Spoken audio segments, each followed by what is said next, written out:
आज हम नर युग्मकोद्भिद के परिवर्धन के बारे में चर्चा करेंगे। कल हमने लघु बीजाणु धाने की संरचना व परागकण की संरचना तथा परागकण से संबंधित विभिन्न महत्वपूर्ण तथ्यों के बारे में जानकारी प्राप्त की थी। नर युग्मकोद्भिद के परिवर्धन में सबसे पहले हम ये जानकारी करेंगे कि नर युग्मकोद्भिद किसे कहते हैं। नर युग्मकोद्भिद, नर युग्मकोद्भिद क्या है? नर युग्मकोद्भिद, नर युग्मकोद्भिद किसे कहते हैं? सीधा सा एक लाइन में इसकी डेफिनेशन है कि अंकुरित पराग कणों को, अंकुरित पराग कणों को नर युग्मकोद्भिद कहते हैं। नर युग्मकोद्भिद की प्रथम कोशिका होती है, उसे हम लघु बीजाणु कहते हैं। कॉम्पिटिशन का पॉइंट है कि नर युग्मकोद्भिद की प्रथम कोशिका क्या होती है। नर युग्मकोद्भिद की प्रथम कोशिका लघु बीजाणु होती है, अर्थात लघु बीजाणु से ही नर युग्मकोद्भिद का विकास होता है। लघु बीजाणु की कुछ विशेषताएं होती हैं, जैसे कि पहली विशेषता तो यही है कि नर युग्मकोद्भिद की प्रथम कोशिका लघु बीजाणु होती है। दूसरी बात करें, जो लघु बीजाणु होता है इसका जीव द्रव्य गाढ़ा होता है। इसमें स्पष्ट बड़ा केंद्रक पाया जाता है। इसकी कोशिका भित्ति पतली होती है। इसकी कोशिका भित्ति पतली होती है। जब लघु बीजाणु चतुष्क से अलग होता है तो यह तेजी से अपने आकार में वृद्धि करता है। तेजी से आकार में वृद्धि करता है। इसकी एक और विशेषता है कि इसके कोशिका द्रव्य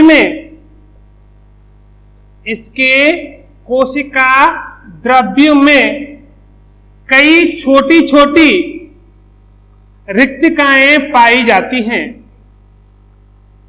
कई छोटी छोटी रिक्तिकाएं पाई जाती हैं। लघु बीजाणु नर युग्मकोद्भिद की प्रथम कोशिका होती है। लघु बीजाणु का जीव द्रव्य गाढ़ा होता है। इसमें स्पष्ट व बड़ा केंद्रक पाया जाता है।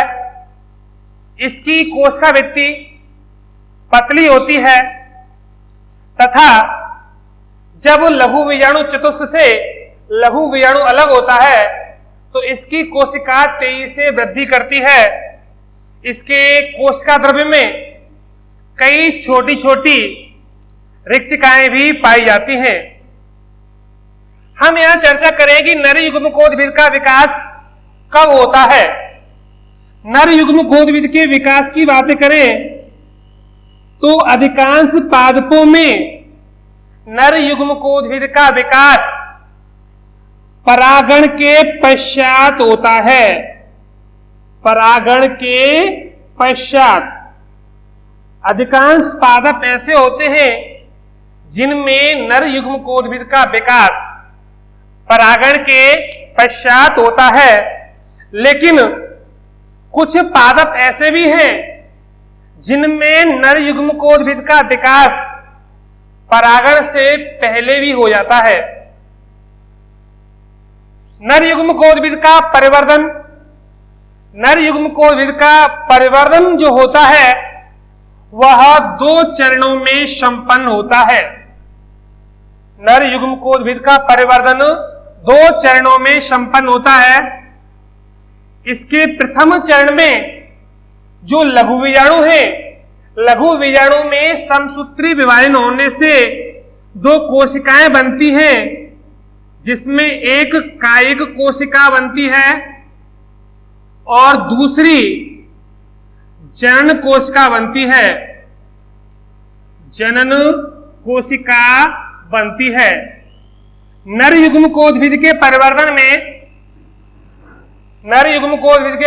में कायिक कोशिका व जनन कोशिका का निर्माण होता है तथा जो इसका द्वितीय चरण है, इसमें नर युग्मकों का निर्माण होता है।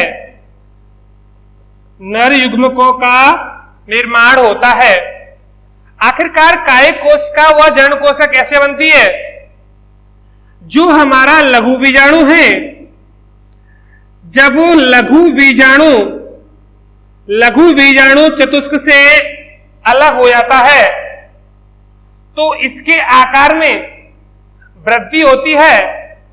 इसके कोशिका द्रव्य में, कोशिका के अंदर विभिन्न उपापचयी क्रियाएं प्रारंभ हो जाती हैं।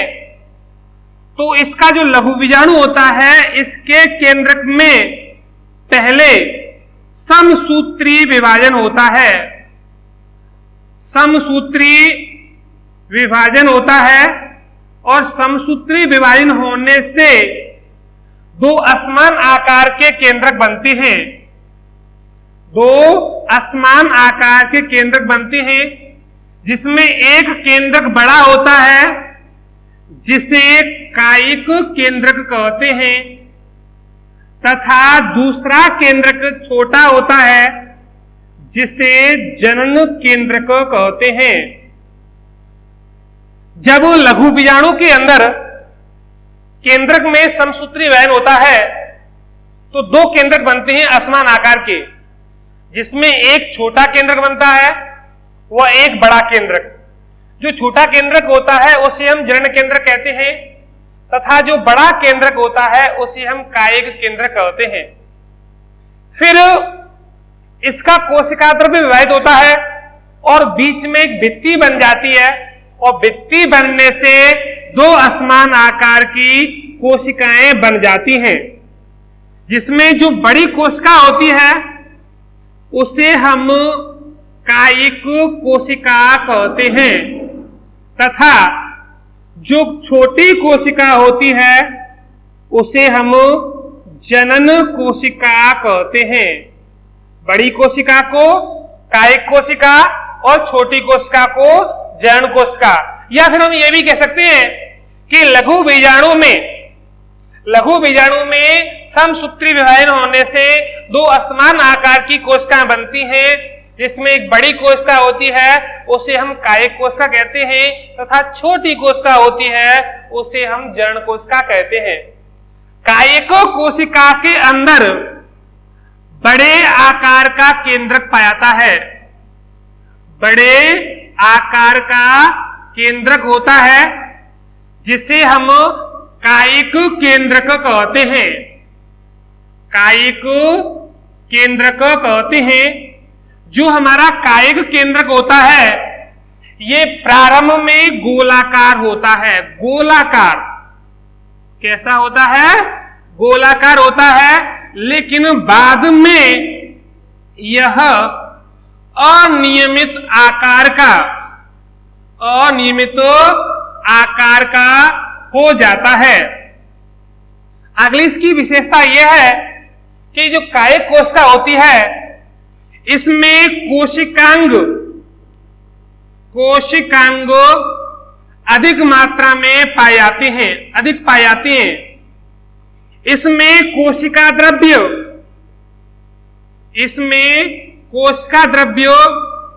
अधिक होता है। इसमें आरएनए व प्रोटीन भी अधिक मात्रा में पाई जाती है। लेकिन ध्यान रखना है आपको कि जो डीएनए होता है, डीएनए दोनों कोशिकाओं में लगभग समान होता है। जो हमारी कायिक कोशिका होती है इसके अंदर एक बड़ा केंद्रक होता है जिसे हम कायिक केंद्रक कहते हैं।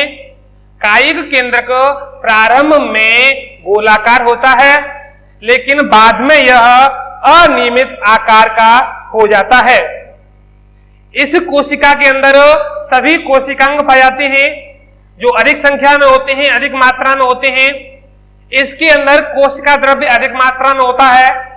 इसके अंदर आरएनए व प्रोटीन भी अधिक मात्रा में पाई जाती है। इसके अंदर रसधानी नहीं पाई जाती, अर्थात जो रसधानी है वह विलुप्त हो जाती हैं। इसके अंदर रसधानी विलुप्त हो जाती हैं। अब हम बात करते हैं जर्ण कोशिका की। जर्ण कोशिका के अंदर जो केंद्रक होता है उसे हम लघु केंद्रक कहते हैं। लघु केंद्रक कहते हैं। जर्ण कोशिका प्रारंभ में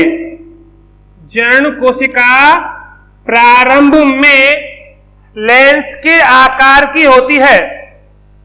प्रारंभ में लेंस के आकार की होती है जो बाद में यही जो केंद्रक जो कोशिका है जर्ण कोशिका, ये प्रारंभ में तो लेंस के आकार की होती है लेकिन बाद में यह जो कोशिका है यह क्रमी रूपी दिखाई देती है, मतलब लंबी सी हो जाती है। जर्ण कोशिका है। जर्ण कोशिका के अंदर कोशिकांग, इसके अंदर कोशिकांग कम मात्रा में पाई जाती हैं। इसके अंदर आरएनए कम मात्रा में पाया जाता है। इसके अंदर प्रोटीन भी कम मात्रा में पाई जाती है। ध्यान रखना है आपको कि दोनों कोशिकाओं में डीएनए लगभग समान मात्रा में पाया जाता है। जो हमारी कायिक कोशिका है, इस कायिक कोशिका से आगे जाकर के पराग नली का विकास होता है, पोलन ट्यूब का। जो हमारी कायिक कोशिका है, इस कायिक कोशिका से आगे जाकर के पराग नली का विकास होता है तथा जो जनन कोशिका है, इस जनन कोशिका से आगे जाकर के नर युग्मकों का निर्माण होता है। नर युग्मकों का निर्माण। कायिक कोशिका का फ्यूचर क्या है? पोलन ट्यूब, पराग नली, और जनन कोशिका का फ्यूचर है मेल गैमेट, नर युग्मकों का निर्माण। तो जो हमारे नर युग्मकोद्भिद का परिवर्तन है, नर युग्मकोद्भिद का परिवर्तन 2 चरणों में संपन्न होता है। प्रथम चरण में कायिक कोशिका व जर्ण कोशिका बनती है। कायिक कोशिका व जर्ण कोशिका का विकास लघु बीजाणु से होता है। लघु बीजाणु गाढ़े जीव द्रव्य वाला होता है, स्पष्ट केंद्रक वाला होता है। इसमें कई छोटी छोटी रसदानियां पाई जाती हैं। जब लघु बीजाणु चतुष्क से लघु बीजाणु अलग होता है तो यह अपने आकार में वृद्धि करता है। लघु बीजाणु के केंद्रक में समसूत्र विभाजन होने से 2 असमान आकार के केंद्रक बनते हैं, जिसमें केंद्रक बड़ा होता है जिसे कायिक केंद्रक कहते हैं तथा दूसरा केंद्रक छोटा होता है जिसे जर्ण केंद्रक कहते हैं। कायिक केंद्रक व जर्ण केंद्रक के चारों ओर धीरे धीरे कोशिका द्रव्य इकट्ठा हो जाता है तथा बीच में भित्ति का निर्माण हो जाता है, जिससे 2 असमान आकार की कोशिकाएं बनती हैं।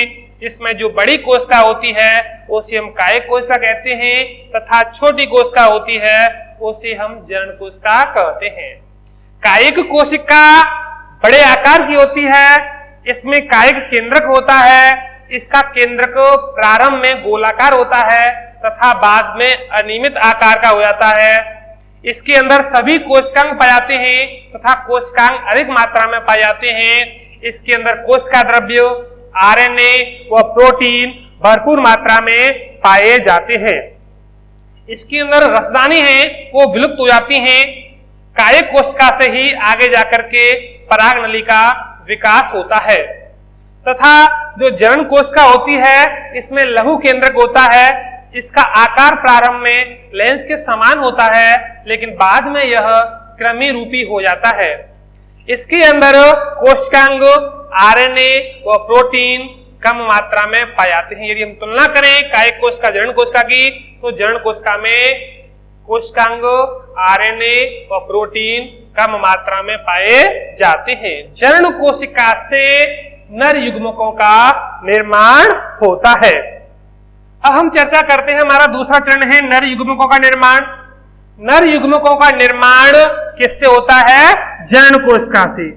जो हमारी जनन कोशिका होती है, जनन कोशिका में समसूत्री विभाजन होने से, जनन कोशिका में समसूत्री विभाजन होने से दो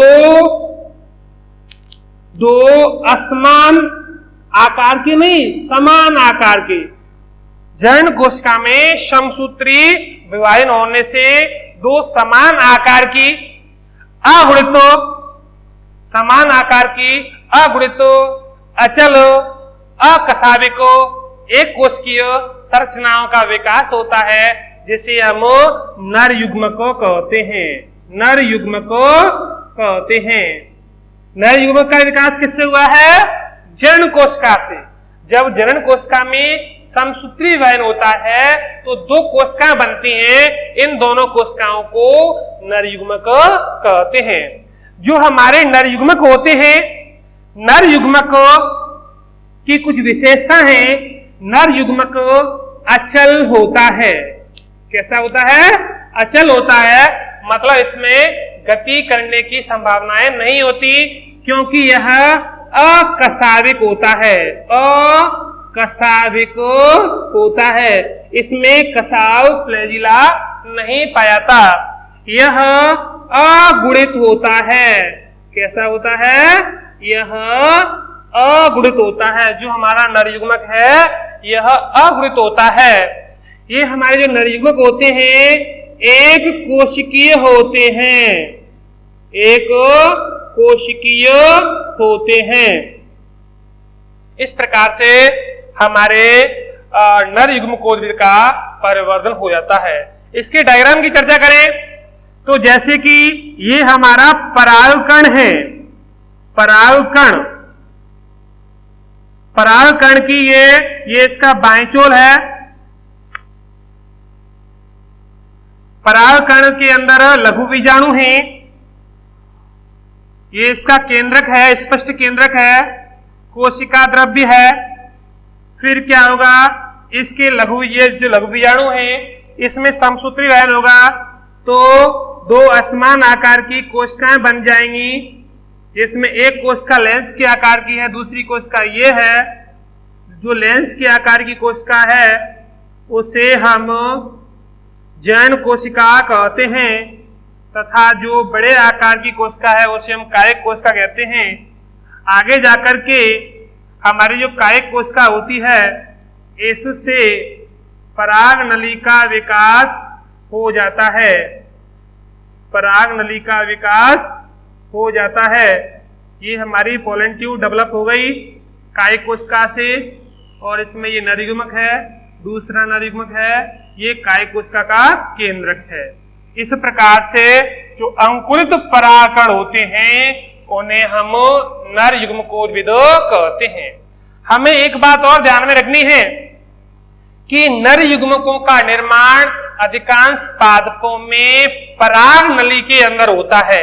जो हमारे नर युग्मक बनते हैं इनका निर्माण पराग नली के अंदर होता है, पराग नली के अंदर होता है। कुछ पादप ऐसे भी हैं जैसे कि कुल्फा है, बंदरवाटी है, उसमें परागण से पूर्व ही नर युग्मकों का निर्माण हो जाता है, लेकिन वो अपवाद स्वरूप है।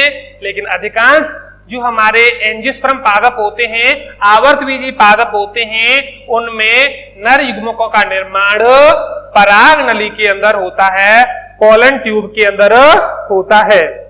हमारे जो नर युग्मकोद्भिद की जो परिवर्तन है ये फिनिश हुआ। अब हम चर्चा करते हैं जायांग।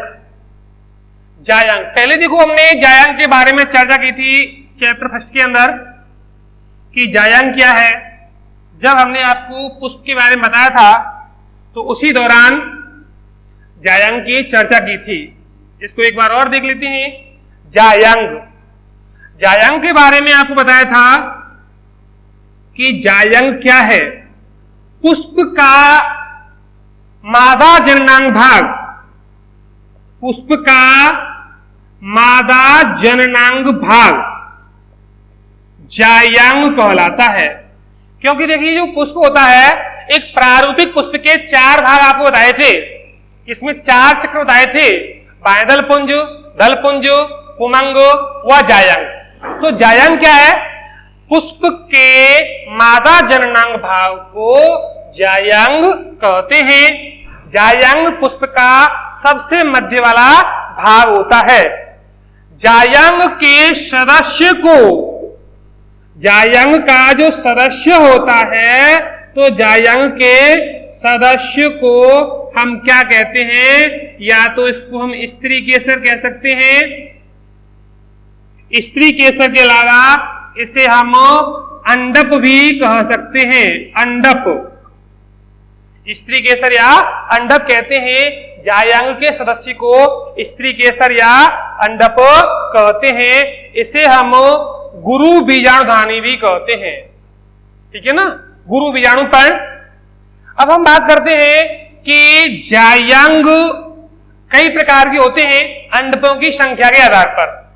यदि अंडपों की संख्या के आधार पर, अंडपों की संख्या के आधार पर जायांगों को बांटें तो एक अंडपी जायांग हो सकता है, द्विअंडपी जायांग हो सकता है, त्रिअंडपी जायांग हो सकता है।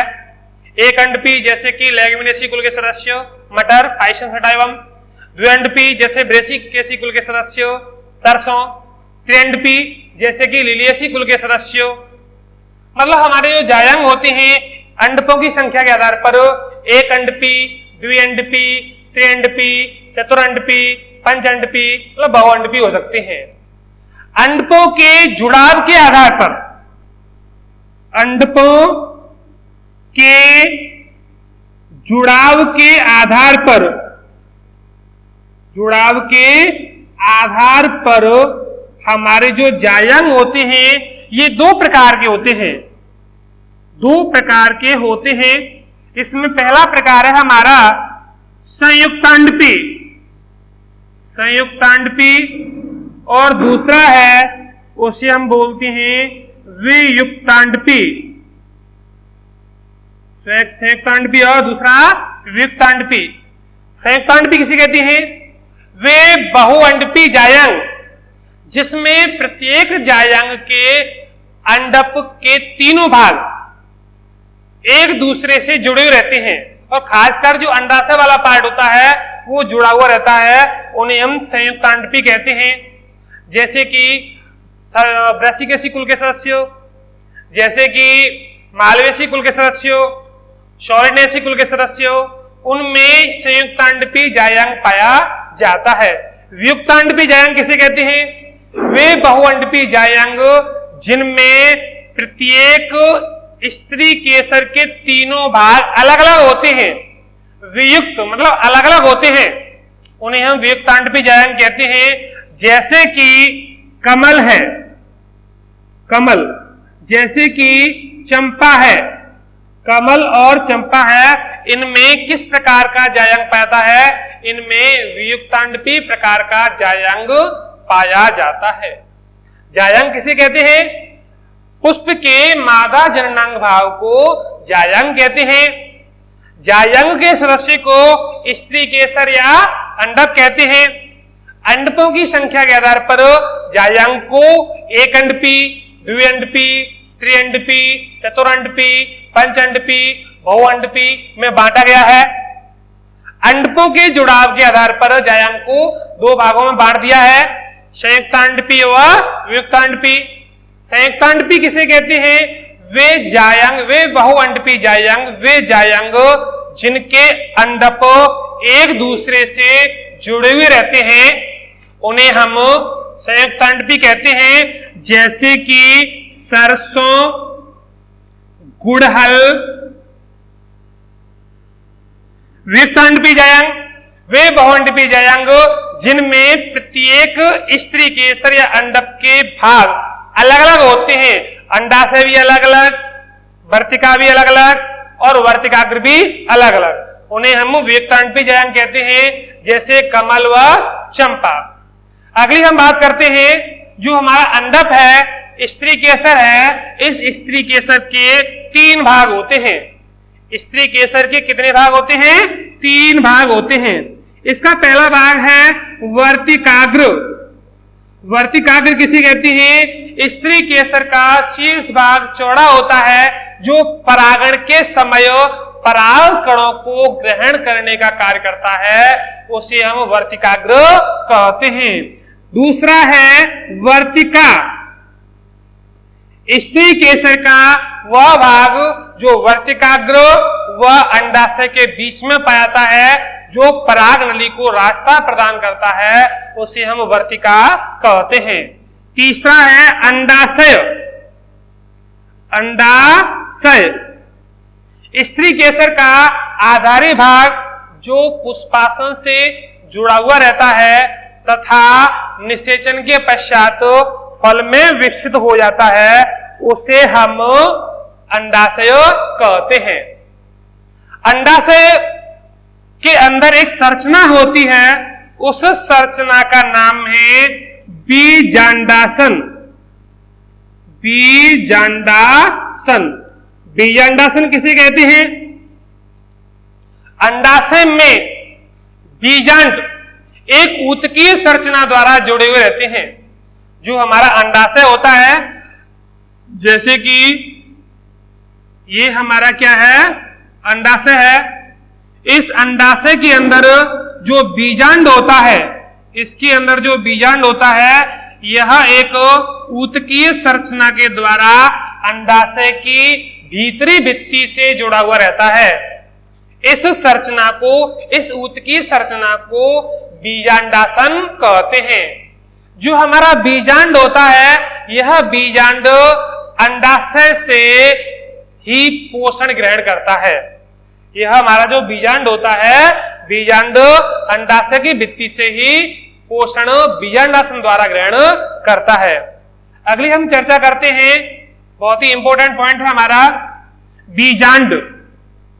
बीजांड क्या है?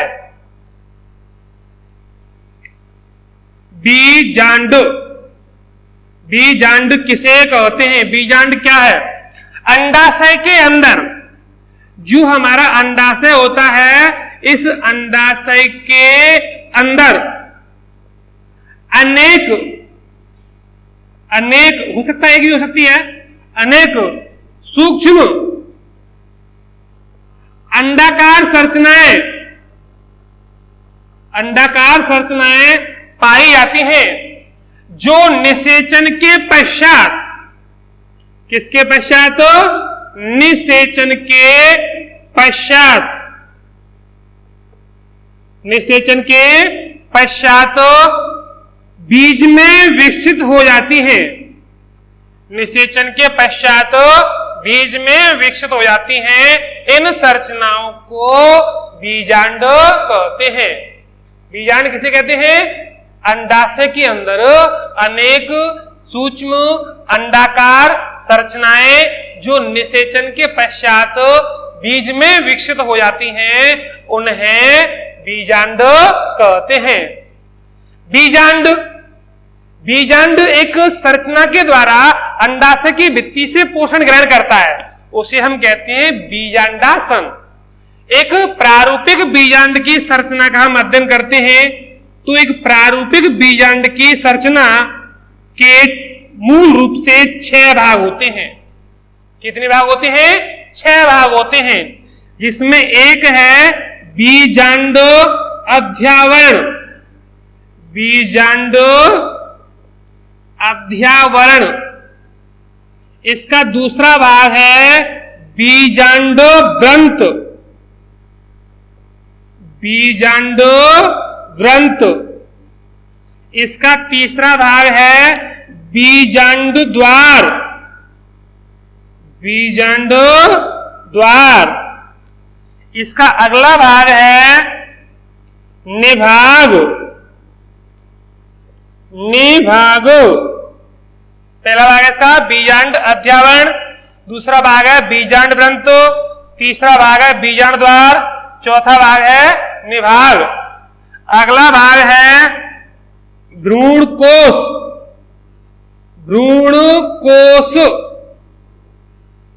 भ्रूणकोश।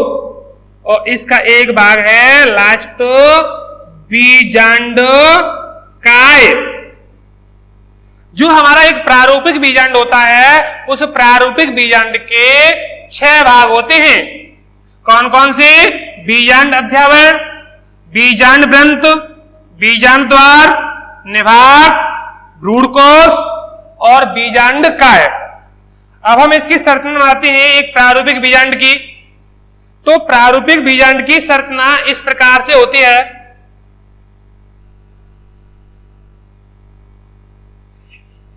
हालांकि बीजांड हमारे कई प्रकार के होते हैं, लेकिन यहां पर हम प्रत्येक बीजांड के बारे में चर्चा कर रहे हैं।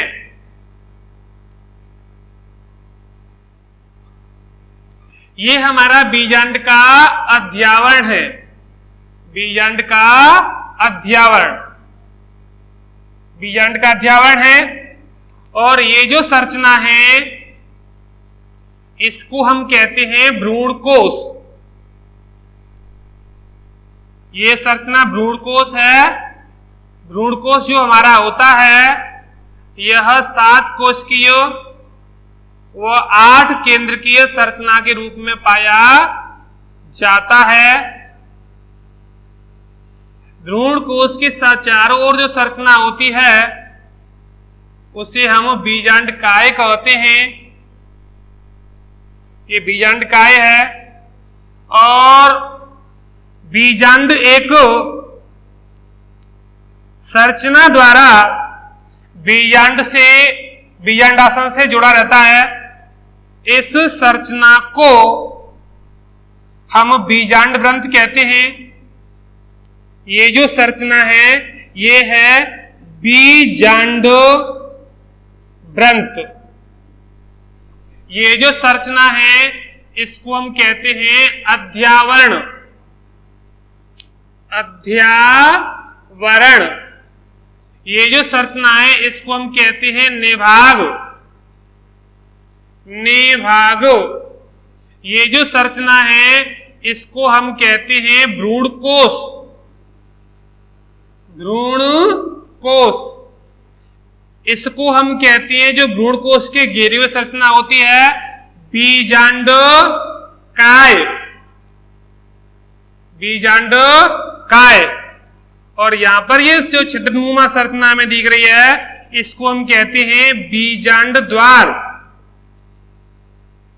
बीजांड द्वार। तो यहां पर हम एक प्रारूपिक बीजांड की चर्चा करते हैं। देखिए बीजांड को हम गुरु बीजाणुधानी भी कहते हैं। इसका दूसरा नाम क्या है? गुरु बीजाणुधानी। ध्यान रखना आपको, लघु बीजाणुधानी परागकोश के अंदर थी और गुरु बीजाणुधानी किसके अंदर है? ये है अंडाशय के अंदर। तो यहां पर हम एक सामान्य एक प्रारूपिक बीजांड की संरचना का चर्चा करते हैं। तो इसके कितने भाग होते हैं? 6 भाग होते हैं। बीजांड अध्यावरण। बीजांड अध्यावरण किसे कहते हैं? बीजांड एक द्विस्तरीय। बीजांड एक द्विस्तरीय या त्रिस्तरीय आवरण से ढका हुआ रहता है, जिसे हम बीजांड अध्यावरण कहते हैं। यदि हमारा बीजांड का अध्यावरण है या द्विस्तरीय है तो इसमें 2 लेयर होंगी। 2 लेयर होंगी। इसकी बाहरी लेयर होती है उसे बाह्य अध्यावरण, और भीतर की जो लेयर होती है उसे हम आंतरिक अध्यावरण कहते हैं। बाह्य अध्यावरण से टेस्टा का निर्माण होता है। टेस्टा का होता है बाएं चोल। वह आंतरिक अध्यावरण से टैगमेन का निर्माण होता है। किसका होता है? टैगमेन का।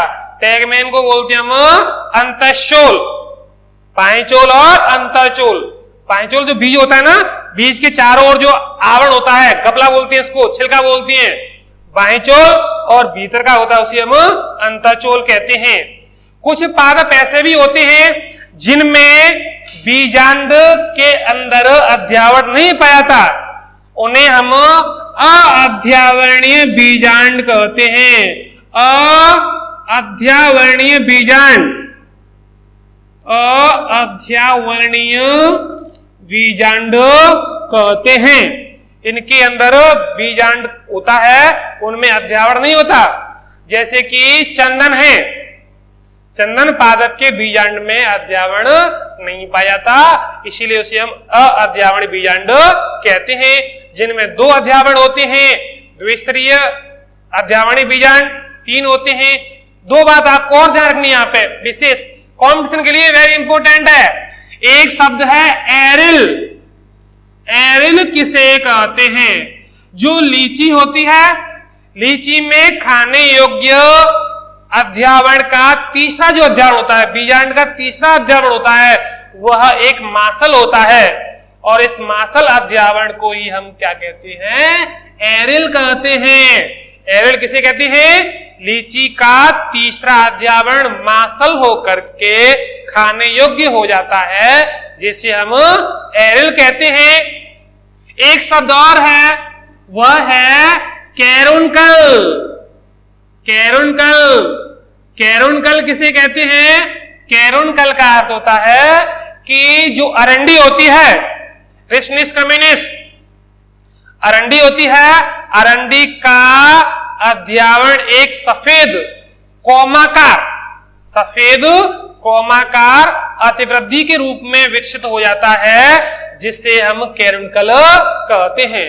आपने देखी हो जो अरंडी होती है, अपनी भाषा में अंडी बोलते हैं, उस अंडी पर एक सफेद सी संरचना पाई जाती है, कोमाकार सी संरचना पाई जाती है, जो नुक्सा होता है ना, उसे हम क्या बोलते हैं?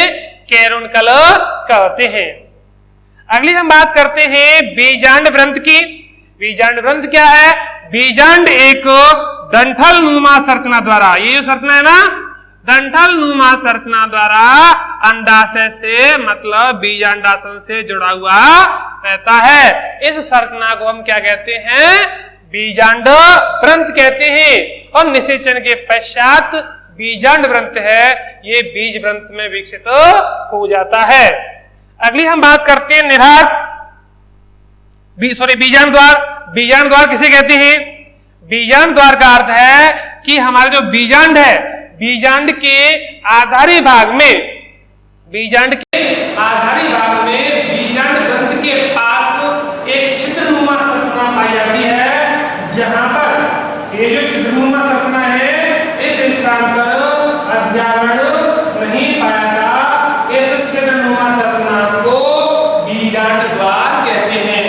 बीजांड द्वार कहते हैं। बीजांड द्वार क्या है कि जो हमारा बीजांड है, बीजांड में बीजांड ग्रंथ के पास एक छिद्रनुमा संरचना पाई जाती है, जहां पर अध्यावरण नहीं होता, उस छिद्रनुमा संरचना को बीजांड द्वार कहते हैं। और आपको ध्यान रखना है कि परागनली बीजांड में जो हमारी परागनली होती है, परागनली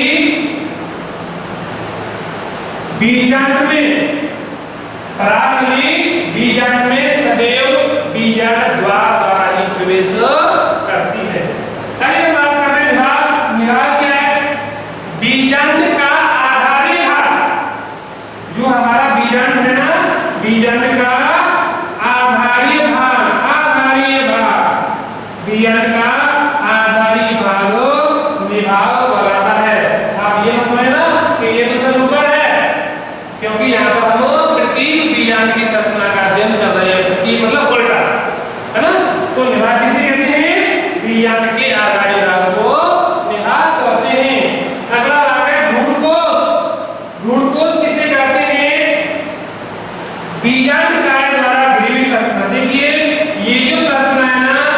इसको हम कहते हैं बीजांडकाय। क्या कहते हैं? बीजांडकाय। बीजांडकाय से जुड़ी हुई 7 कोशिकीय आठ केंद्र की 7 कोशिकीय आठ केंद्र की ये संरचना है।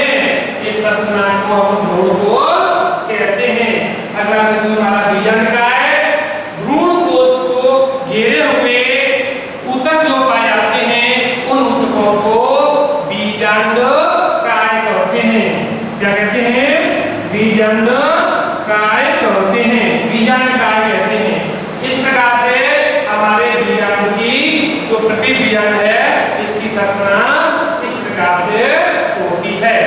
इसमें एक वर्ड और है, वह है रेफी। रेफी क्या होता है? यदि हमारा जो बीजांड का बीजाग्रंथ है यहाँ पर इसमें उभारनुमा संरचना पाई जाती है। उभारनुमा संरचना कैसी?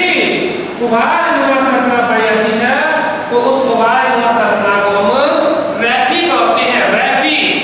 इसमें एक बिंदु और है, वह है ओपर्कुलम। ओपर्कुलम क्या होता है? जो एक बीजपत्री पादप होते हैं, मोनोकोटिलेडन प्लांट होते हैं, एक बीजपत्री पादप होते हैं, उनमें बीजांड द्वार के पास बीजांड द्वार के पास बीजांड द्वार और बीजाग्रंथ के पास एक प्याले नुमा